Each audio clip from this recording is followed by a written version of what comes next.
ब्रह्म के अलावा अन्य विषयों का अनुभव होना ही बंद हो जाता है। उस अवस्था में व्यक्ति अधिक से अधिक 24 दिन ही इस हाड़ मांस के पिंजरे को धारण कर सकता है।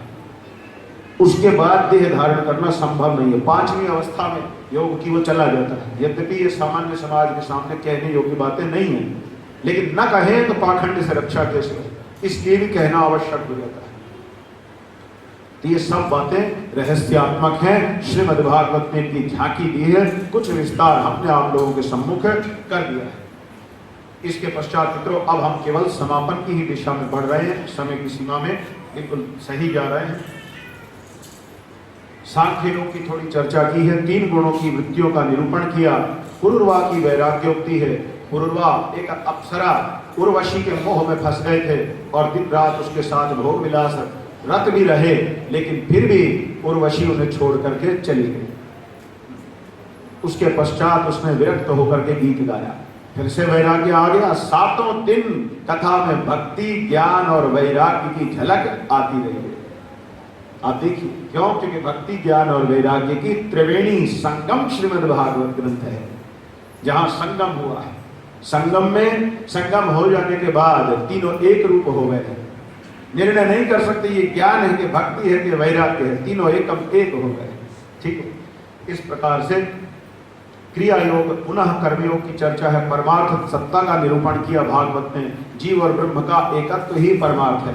श्रीमद् भागवत में आत्मा अलग परमात्मा अलग कोई माई का लाल सिद्ध कर ही नहीं सकता है। भागवत में एक नहीं 12 के 12 स्कंदों में जीव और ब्रह्म के तात्विक अभेद की चर्चा, अर्थात ज्ञान जब आरंभ होता है हर बार यही निष्कर्ष निकलता है। भले वो चतुर्थ स्कंद का पुरंजनोपाख्यान क्यों न हो, भले अंतिम उपदेश सुखदेव जी का उठने से पहले क्यों न हो, भले वसुदेव जी को दिया गया ब्रह्म ज्ञान क्यों न हो, भले गोपियों को कुरुक्षेत्र में मिलते समय 2 श्लोकों में श्री कृष्ण के मुख से दिया गया उपदेश क्यों न हो, भले भागवत का महात्म्य क्यों न हो जहां धुंधुकारी आदि के प्रसंग आए थे, अथवा 5म स्कंद में जड़ भरत के उपदेश क्यों न हो, और दत्तात्रेय उपाख्यान तो विशेष रूप से उसी को समर्पित है। उद्धव गीता उसी को समर्पित है। इसलिए भागवत में तत्व का निरूपण करते हुए सर्वत्र एक मत से एक ही शैली में जीव और ब्रह्म का उपाधि अवस्था से अलग होने पर एकत्व है, यही भागवत का तत्व निरूपण है। इसके बाद भागवत धर्मों की ओर चर्चा करके यदुकुल के संहार का प्रसंग हम आपको कह ही चुके।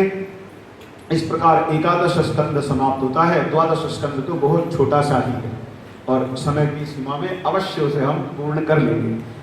बोलिए श्रीमद् भागवत भगवान की जय। अब मित्रों अंतिम स्कंद जो मस्तक स्वरूप माना जाता है, भागवत का सिरमौर है, जिसमें केवल और केवल ज्ञान की ही चर्चा की है, उसका आरंभ करते हैं। कलयुग के राजाओं का वर्णन किया, उसके बाद कलयुग की क्या स्थिति होगी, कलयुग में लोग किस प्रकार रहेंगे, कलयुग में केश धारणम यही सौंदर्य का बोधक होगा। केश कैसे हैं, बाल कितने लंबे हैं, किस प्रकार से सजाए हैं, कलयुग के प्राणी इससे ही अपनी सुंदरता का निर्णय करेंगे। ठीक है, इसी प्रकार घर में बहन आ जाए या घर में बुआ की भागवत और विष्णु पुराण का सम्मिश्रण करके कलयुग के धर्म निरूपण की चर्चा कर रहा हूं। कोई अशास्त्रीय शब्द मुख से निकालना हमारा स्वभाव नहीं। घर में बहन आ जाए कलयुग का लक्षण कहा, या बुआ आ जाए तो चिंता हो जाएगी, अब कब जाएगी। साला आ जाए तो उत्सव हो जाएगा कि आज तो विशेष व्यवस्था साले साहब घर में पधारे। लेकिन अगर बहन और बुआ आ गई तो धर्मशास्त्र कहता है कलयुग में लोग परेशान हो जाएंगे, पता नहीं कब जाएगा। और जो बेचारी 2-5 दिन ज्यादा ठहर गई तब तो श्रीमती जी कोहराम मचा सकती है। ये सब अनुभव में भी आ रहा है। जो जो ऋषि लिख करके गए कुछ गलत नहीं निकल रहा है, सब सही निकला है। तो जो नहीं दर्शन हुआ वो भी सही निकलेगा, ये आस्था हम में होनी चाहिए। जो जो उन्होंने लक्षण लिए वे सब सटीक जा रहे हैं, तो जो शेष बचे हैं वो भी सही ही जाएंगे, भले ही हमारे अनुभव का विषय अभी न बन पाए हों। राज्य युग धर्म कलयुग के दोषों से बचने के उपाय रूप कहा भगवान के नाम का संकीर्तन। कलिर दोष राजनस्ति एको महान गुणः कीर्तनादेव श्री कृष्णस्य। ये जो कलयुग है, अगर इसके दोषों की चर्चा करें तो सुखदेव कहते हैं, हे राजन, यूं समझ लो एक पंक्ति में, कलिर दोष निधे है, कलयुग तो दोषों का समुद्र है। कितने दोषों की चर्चा करें, समुद्र में तो अब क्या क्या निकलेगा, कितना बतावें। एको महान गुण कीर्तनादेव कृष्ण, एक ही गुण है, भगवान श्री कृष्ण का गुणगान करिए। गुणगान भले नाम का हो, उनके रूप का हो, उनकी लीला का हो, उनके धाम का हो, उनके भक्तों का हो, उनके परिकर का हो, उनके अवतारों का हो, उनके श्रीमद् भागवत का हो, किसी का भी हो, उनका गुणगान करिए। यह महत्वपूर्ण है, इससे रक्षा कलिकाल से हो सके। अन्यथा कलयुग जब घेर लेगा तब धर्म का विचार करने में बुद्धि समर्थ नहीं हो सकेगी। ये सब वचन सुखदेव जी के हमने आपसे संक्षिप्त में कह दिए। फिर 4 प्रकार के प्रलय की चर्चा की है, नित्य प्रलय इत्यादि जो सब समय होते रहते हैं। महाप्रलय तक की चर्चा की है। महाप्रलय तक की चर्चा करने के बाद सुखदेव महाराज का अंतिम उपदेश का अवसर आ गया है। इसके बाद सुखदेव जी महाराज उठकर चले जाएंगे, इसीलिए इस अंतिम उपदेश के मित्रों हम आपके साथ थोड़ा और चर्चा करना चाहेंगे। सुखदेव जी महाराज ने 7 दिन तक राजा परीक्षित को उपदेश कर्म किया है। वे शापित थे और इस शाप से रक्षा के लिए, अर्थात रक्षा इस प्रकार से नहीं कि तक्षक मार ही ना पाए, रक्षा इस प्रकार से कि दोबारा इस संसार में परीक्षित को लौटकर आना न पड़े, इस दृष्टि से रक्षा उन्होंने करनी है। तो श्रीमद् भागवत के इस प्रसंग पर थोड़ी चर्चा बनती है। बहुत महत्वपूर्ण प्रसंग है। 5-7 मिनट तो एक्स्ट्रा भी चल जाएंगे। तो देखिए, श्रीमद् भागवत में सब कुछ कह देने के बाद मैं पुनः उसी प्रसंग पर आ रहा हूं जो भागवत का तत्व निरूपण है। तत्व निरूपण का अर्थ है भागवत का निष्कर्ष क्या है, आखिर श्रीमद् भागवत इतने विराट स्वरूप में क्या कहना चाहता है। देखिए मित्रों, जब कोई व्यक्ति अपना व्याख्यान देता है तो बीच में वो बहुत सी बातें देता है, लेकिन जब वो अपना निष्कर्ष निकाल रहा है, अंतिम बातों पर आ जाएगा, तो इसका मतलब है भाई ये सार है। सुखदेव जी अब उठने वाले, तो सुखदेव जी उठने से पहले क्या करें। आजकल ऐसे पाखंडियों की समाज में कमी नहीं है जो जीव और ब्रह्म में उपाधि हटा देने पर तात्विक रूप से अभेद है, इस सिद्धांत को कह देने से भगवान आद्य जगत गुरु श्री शंकराचार्य महाभाग जी को मायावादी कहते फिरते हैं। लज्जा नहीं आती ऐसे बेशर्मों को जो आद्य जगत शंकर है, शंकर है, साक्षात शिव ही शंकर बन करके आए हैं। धर्म शास्त्र में जो निचोड़ है, श्रुति स्मृति पुराण नामालयम करुणालयम, करुणा के समुद्र बन करके आए और श्रुति स्मृतियों का सार समाहार ज्ञान दे रहे हैं। उनकी योग्यता की कोई तुलना किसी से की नहीं जा सकती, इस पर भी उनको मायावादी ऐसे ही गाली जैसा शब्द प्रयोग करते हैं, क्योंकि लज्जाहीन है। यद्यपि यदि शास्त्रार्थ की स्थिति बने तो हम उन लोगों को ये चुनौती देते हैं, 18 महापुराण, 18 उपपुराण, 18 औपपुराण, 18 क्षेत्र पुराण, 18 तीर्थ पुराण, 18 स्थल पुराण, 4 वेद, 6 वेदांग और उसके अतिरिक्त 6 वेदों के भी अंग, अंग के अंग अर्थात उपांग, 1132 संहिता, इसके अतिरिक्त 1132 उपनिषद शास्त्र में यदि वे कहीं भी शंकर के निमित्त मायावादी शब्द का प्रयोग दिखा देवे तो हम आजीवन उनके दास बनने को तैयार हैं।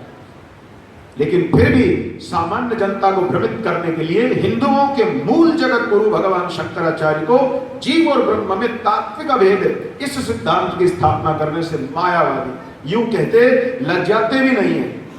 अगर श्री आद्य जगत गुरु शंकराचार्य जीव और ब्रह्म एक है, इतना कहने से मायावादी हो जाते हैं, तो सुखदेव जी भी मायावादी हैं। वो हम आपको दिखलावेंगे कैसे। भागवत में उठने से पूर्व उन्होंने अपना जब अंतिम उपदेश आरंभ किया है तो आप स्वयं ही सुने उनके शब्द क्या हैं। बिल्कुल अंतिम उपदेश की मैं चर्चा करता हूं सुखदेव जी का। सुखदेव जी महाराज परीक्षित को कहते हैं, हे परीक्षित, हमने तुमको सब कुछ सुनाया, सब बातें कह दी, अब जाने से पहले मेरा अंतिम निष्कर्ष सुन लो। क्या है आपका अंतिम निष्कर्ष? तो सुनिए उनके ही शब्दों में। सुखदेव जी ने कहा, हे परीक्षित, सावधान होकर के बैठ जाओ, ध्यानस्थ हो जाओ, अपने चित्त को किस प्रकार का बनाओ। सुखदेव जी के शब्द हैं, अहम ब्रह्म परम। आपको भी 8वीं कक्षा तक सब स्कूलों में संस्कृत पढ़ाई जाती है, इसके अर्थ समझ जाएंगे। अहम ब्रह्म परम धाम ब्रह्महम परमं पदम एवं समीक्षन्नात्मानं आत्मन्यधाय निष्कले। इस निष्कर्ष पर अब आ जाओ। क्या है वो निष्कर्ष? अहम ब्रह्म परम, जो मेरी अपनी ही आत्मा है, मैं जो हूं, जिसे मैं अभी तो मैं के रूप में मैं ये विचारता हूं, मैं ये हाड़ मांस का पिंजरा हूं। थोड़ा आगे बढ़ने पर ये विचारता हूं मैं जीव हूं, ईश्वर का अंश हूं। नहीं, अब बात समाप्त होने वाली है। सुखदेव जी कह रहे हैं, अब क्या विचार? अहम ब्रह्म परम, मैं ही परम ब्रह्म हूं, ब्रह्मास्मि, अहम ब्रह्मास्मि। अब शंकर कह रहे अहम ब्रह्मास्मि, सुखदेव कह रहे अहम ब्रह्म। क्या अंतर हुआ? श्रीमद् भागवत 12वां स्कंद 5वां अध्याय श्लोक संख्या 11 की मैं चर्चा कर रहा हूं। भागवत जी में सुखदेव के अंतिम शब्दों की मैं चर्चा कर रहा हूं। शंकराचार्य ने कहा अहम ब्रह्मास्मि, सुखदेव जी कह रहे हैं अहम ब्रह्म। क्या अंतर है? मैं ब्रह्म हूं, वो भी कह रहे हैं मैं ब्रह्म हूं। अहम ब्रह्म परम धाम, मैं ही परम धाम हूं। ब्रह्मा हम परमं पदम, मेरा आत्मदेव, मेरी आत्मसत्ता यही परम पद है। एवं समीक्षन्ना, समीक्षा शब्द का अर्थ होता, समीक्षन्न का अर्थ होता बाल की खाल खींचना। अर्थात हे परीक्षित, अब अपने समुपलब्ध विवेक के बल पर बाल की खाल खींच करके इस निष्कर्ष पर आ जाओ। किस निष्कर्ष पर? कि तुम्हारी अपनी जो आत्मा है वही ब्रह्म रूप है, उससे भिन्न किसी ब्रह्म की, अगर ब्रह्म की अगर कल्पना करोगे तो भ्रम में पड़ जाओगे। एवं समीक्षन् आत्मानं आत्मन्याधाय निष्कले, इस प्रकार से मैं ही सर्वाधिष्ठान ब्रह्म हूं, इस प्रकार तुम अपने आप को अपने वास्तविक एकरस अनंत अखंड स्वरूप में स्थिर कर लो। उन्होंने नहीं कहा कि तुम अब अपने इष्ट देव का ध्यान करो, विचार करिए। उन्होंने कहा अपने ब्रह्म रूप का ध्यान करो। अहम ब्रह्म परम, अहम का मतलब क्या तू होता है या मेरा परमात्मा होता है? अहम माने मैं होता है। अहम ब्रह्म परम, परम धाम ब्रह्माहम, अहम परमं पदम, इस प्रकार चिंतन करो। जो कुछ है सब मुझ में ही है, ये ध्यान कर रहा है। और ये कह करके सुखदेव जी बोले तशंतम तक्षकम पादे ले निहानम विषाननैः। जब तक्षक तुमको डसने आएगा तो तुमको अनुभव भी नहीं होगा कि तक्षक आया क्या कर गया। स्वप्न के अंदर आप लेटे सो रहे हैं, स्वप्न के अंदर आपने अपने मस्तिष्क में एक जगत रच डाला है।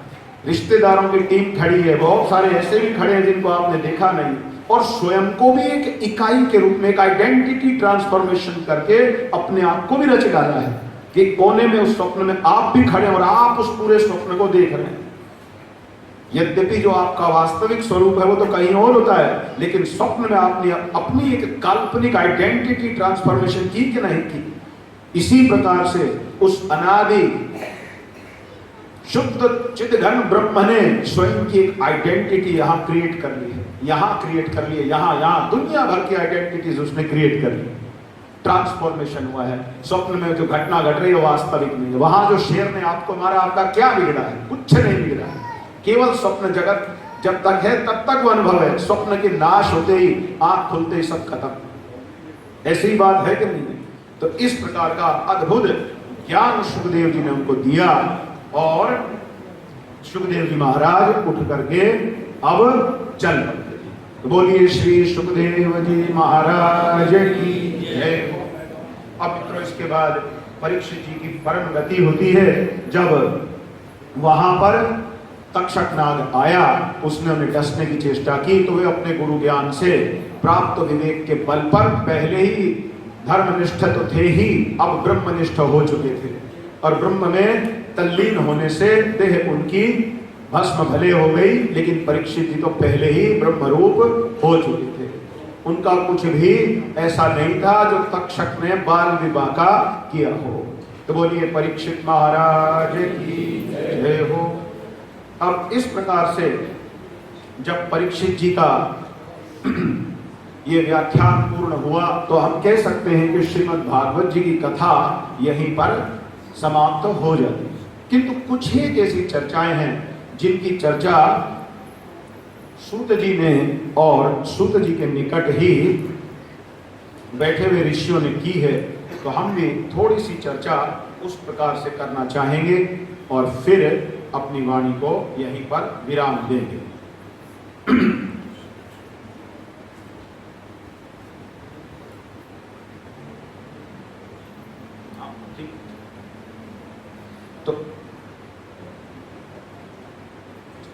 तो इस प्रकार से ये सब घटनाक्रम समाप्त होने के बाद वेदों की शाखा और पुराणों के लक्षण जिसे ग्रंथ के आरंभ करने पर कह दिया गया था, उनकी भी चर्चा श्रीमद् भागवत में आती है। अंग उपांग और आयुधों का रहस्य, विभिन्न सूर्यों की चर्चा की है और इसके पश्चात श्रीमद् भागवत में संक्षिप्त रूप से विषय सूची प्रदान की गई है। फिर श्लोक संख्या विभिन्न पुराणों की, किस पुराण में कितने श्लोक आते हैं, वो सब चर्चा भागवत जी ने दी है। और अंत में भागवत जी की महिमा की चर्चा के प्रसंग में केवल थोड़ी सी बात और करेंगे, फिर उसके बाद विषय को रोकेंगे।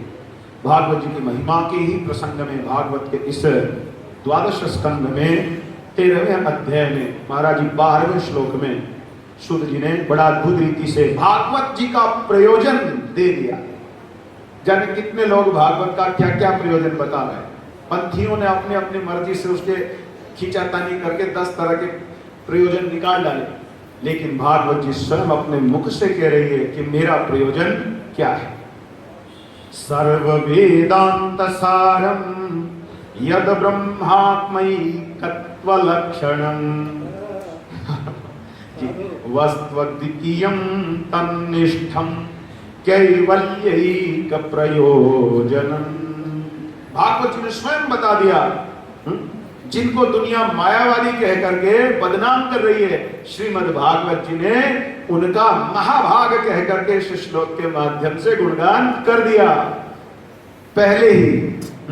अर्थात सारे वेदांत शास्त्रों का जो सार है वो क्या है, ब्रह्म और आत्मा तात्विक रूप से इनमें कोई भेद नहीं है। एकत्व लक्षणम, इन दोनों के एकत्व का लक्षण किस ज्ञान में विराजमान है। वस्तु अद्वितीयम, जिसमें दूसरी वस्तु का विचार ही नहीं है, जो एक ही है। तन्निष्ठम, उसमें निष्ठा प्रदान करना, उसके प्रति इस भागवत शास्त्र के साधक को निष्ठावान बनाना। द्वितीयम यत्र नास्ति जी एकत्वमेव जी तद अद्वितीय जी। तो इस प्रकार से कैवल्यैक प्रयोजनम, और कैवल्य जिसको सारा संसार जानता है। अब ऐसे भी महाराज जी सांप्रदायिक लोग जो कैवल्यम नरकायते कहते हैं और खुद को भागवत का भक्त कहते हैं तो वे श्रीमद् भागवत जी के चरणों पर कितना बड़ा अपराध करते हैं। जो कैवल्य मोक्ष को कहते हैं कि तो राक्षसों के लिए है, भागवत जी कह रही है मेरा एक ही प्रयोजन है। उनका अगला जन्म राक्षस का ही होगा जी। तो भागवत जी कह रही है तन्निष्ठम कैवल्य, एक प्रयोजन। भागवत जी में अगर कोई दूसरा प्रयोजन होता तो मुझे नहीं लगता एक शब्द के प्रयोग का यहाँ कोई औचित्य होता।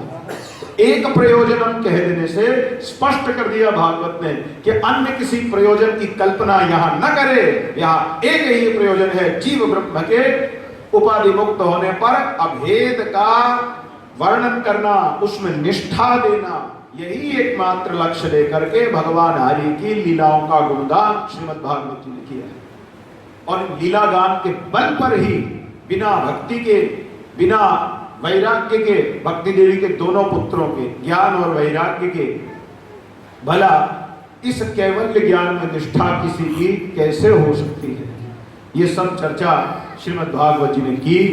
और अब हम समापन की ओर हैं। अंतिम श्लोक में भागवत जी ने कहा उपाय क्या हो, क्योंकि कलयुग के प्राणियों में बहुत अधिक भाग्य और विवेक नहीं शेष है। तो उपाय के तौर पर कह दिया, नाम संकीर्तनम यस्य सर्व पाप प्रणाशनम प्रणामो दुख शमनस्तम नमामि हरिम परम। जिन भगवान के नामों का संकीर्तन सारे पापों को सर्वथा नष्ट कर देता है, जिन भगवान के चरणों में आत्मसमर्पण, उनके चरणों में प्रणति सर्वदा के लिए सब प्रकार के दुखों को शांत कर देती है, उन परम तत्व स्वरूप श्री हरि कृष्ण चंद्र भगवान को नमस्कार है। बोलिए श्री कृष्ण चंद्र भगवान की जय, बोलिए श्री कृष्ण चंद्र भगवान की जय, बोलिए श्री कृष्ण चंद्र भगवान की जय, श्रीमद् भागवत महापुराण की जय। तो इस प्रकार से मित्रों, श्रीमद् भागवतम की ये 7 दिवसीय यात्रा जो कभी भी समाप्त नहीं होती है, वास्तव में केवल विश्राम ही लेती है।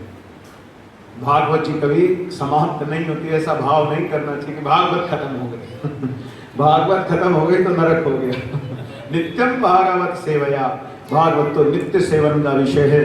प्रतिदिन हम सबके घर में गीता प्रेस की दया से ये सर्वत्र सरलता से उपलब्ध ग्रंथ है। आप सब इसे अपने घर में रखें, थोड़ी देर के लिए, 10 मिनट के लिए सही, 15 मिनट के लिए सही, आप इसके 2 श्लोकों का, 4 श्लोकों का अभ्यास करें, आपका आनंद बढ़ेगा। बहुत से रहस्य खुलते श्लोकमेकं श्लोकार्थम जी, श्लोक पादं तथैव च जी, एक श्लोक अथवा आधा श्लोक अथवा एक चौथाई श्लोक का भी यदि विचार रोज करेंगे तो वो भी पार तारने के लिए काफी है। तो श्रीमद् भागवत जी की महिमा अपरंपार है। और मैं अंत में आप सब लोगों को, यदि किसी की कोई जिज्ञासा है, केवल 5 मिनट प्रश्नोत्तर के लिए रखते हैं, उसमें अति सारगर्भित प्रश्न ही करें जो विषय से जुड़े हों, जिससे हम उसका उत्तर ठीक से दे सकें। जी, स्वागत है। कोई प्रश्न किसी की तरफ से, जिज्ञासा? जी जी।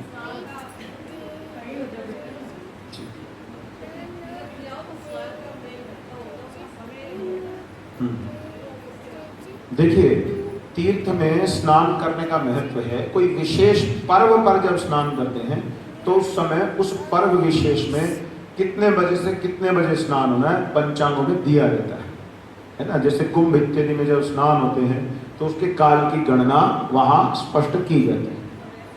वैसे आप यदि स्नान करते हैं तो यह मध्य रात्रि इत्यादि के काल में नहीं करना चाहिए। प्रातः काल ब्रह्म मुहूर्त में ही स्नान करें, वही सर्वश्रेष्ठ है। और कोई प्रश्न? जी।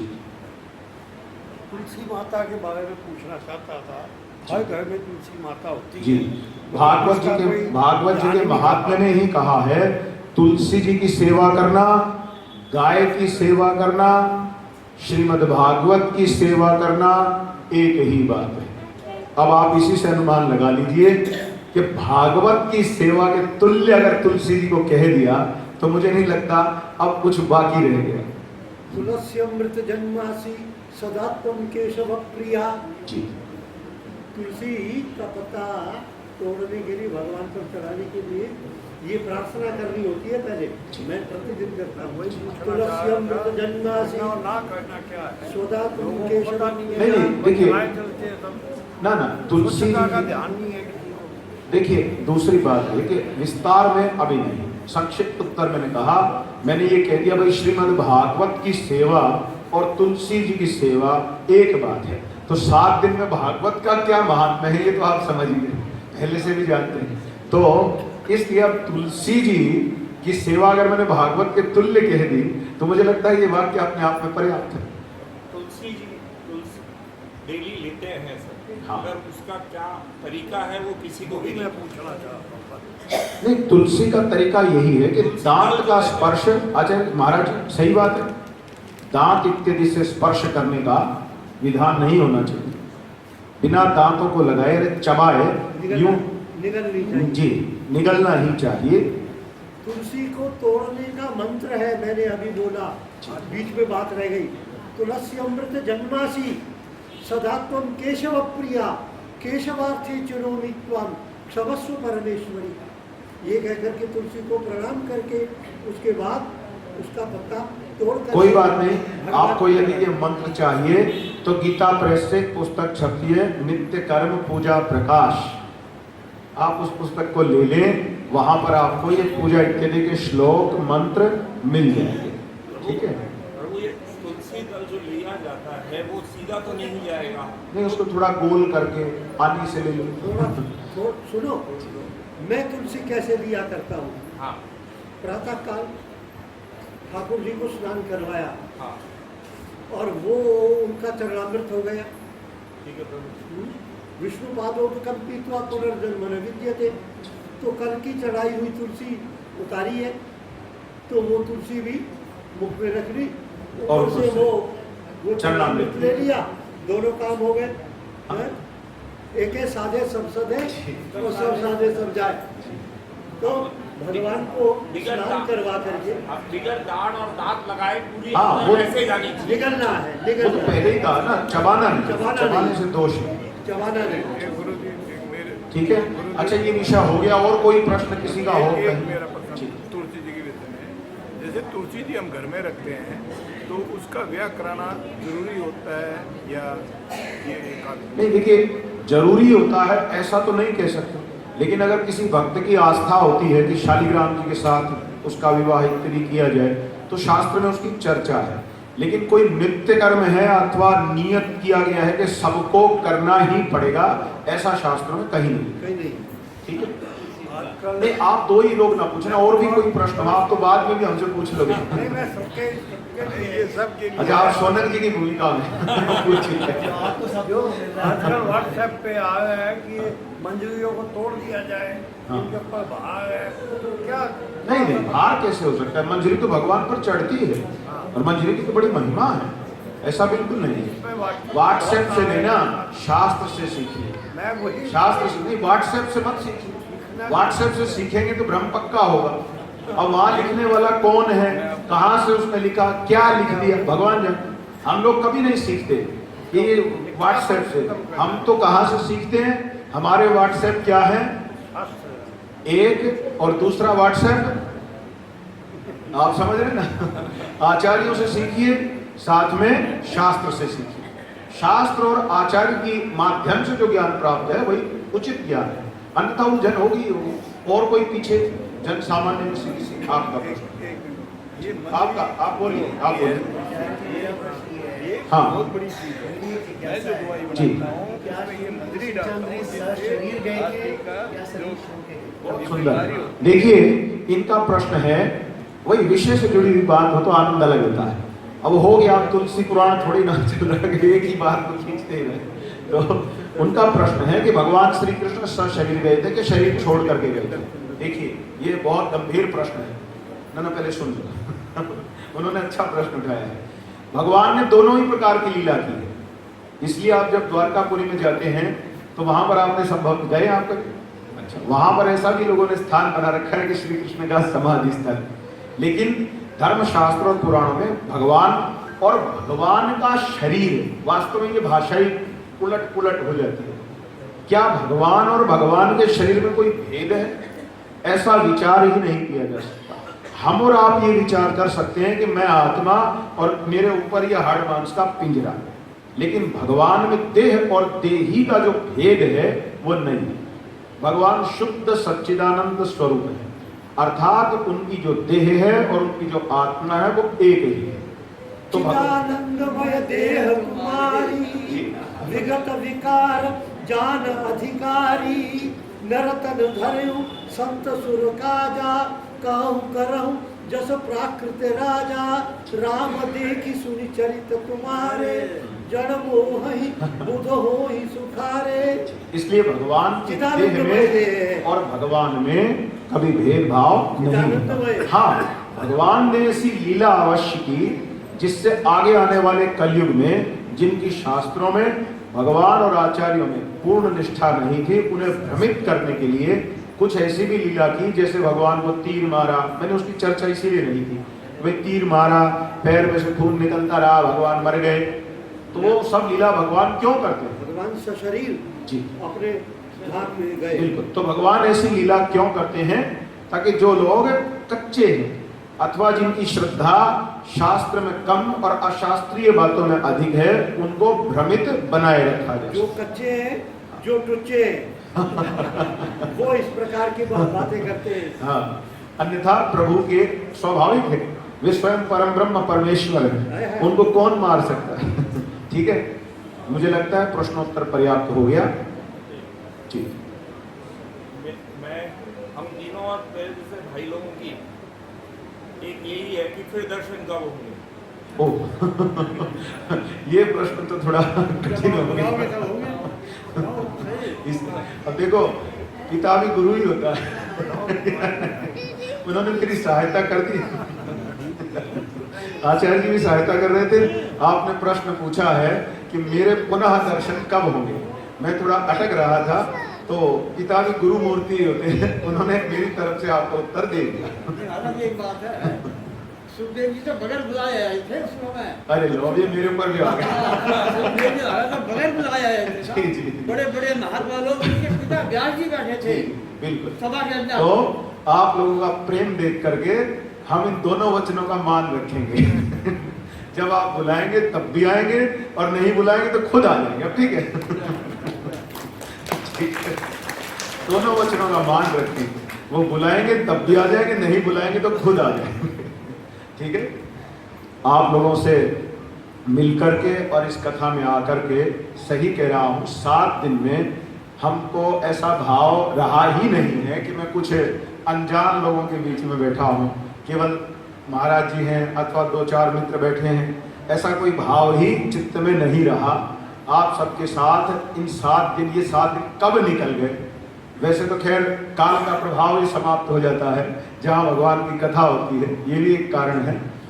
फिर आप सब भक्तों का प्रेम, आप भक्तों की श्रद्धा और कितनी निष्ठा से आप सब अपने न जाने कैसे आवश्यक कार्यों को छोड़कर हम जैसे प्राणी से सुनने बैठे हैं, तो निश्चित रूप से मेरे लिए ये अहोभाग्य की बात है। और मैं अपने आप को बड़ा भाग्यशाली मानता हूँ कि आप सबने मेरी इस, जैसे भी मैं जानता हूँ, 2 बातों को सुनने के लिए अपना अमूल्य समय दिया।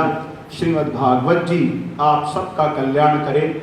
व्यास पीठ की ओर से, क्योंकि व्यास जी के प्रतिनिधि के रूप में इस समय हूँ, तो व्यास जी की ओर से मैं आप सबको यदि व्यासपीठ की ओर से आशीर्वाद भी समर्पित करता हूँ यथा योग्य, जो जिस स्थिति में है। साथ ही साथ ये शुभकामना भी है कि भगवान श्री कृष्णचंद्र, श्रीमती राधिका जी और गुरु परंपरा आप सबको धर्मनिष्ठ बनाए, स्वधर्मनिष्ठ बनाए, सबकी श्री हरि चरण में विशेष भक्ति उत्पन्न हो जाए, सबके चित्त सदा भगवान सब प्रकार के बुरे विचारों से, सब प्रकार के अशास्त्रीय धारणाओं से मुक्त रखें, सबके चित्त में शास्त्र के और अधिक निकट आने की भावना प्रबल हो। मैंने अपनी ओर से प्रयास किया है आप लोगों को अच्छे से अच्छा मैं समझा सकूं, ठीक प्रकार से मैं उपदेश कर्म कर सकूं, जैसी मेरी योग्यता थी।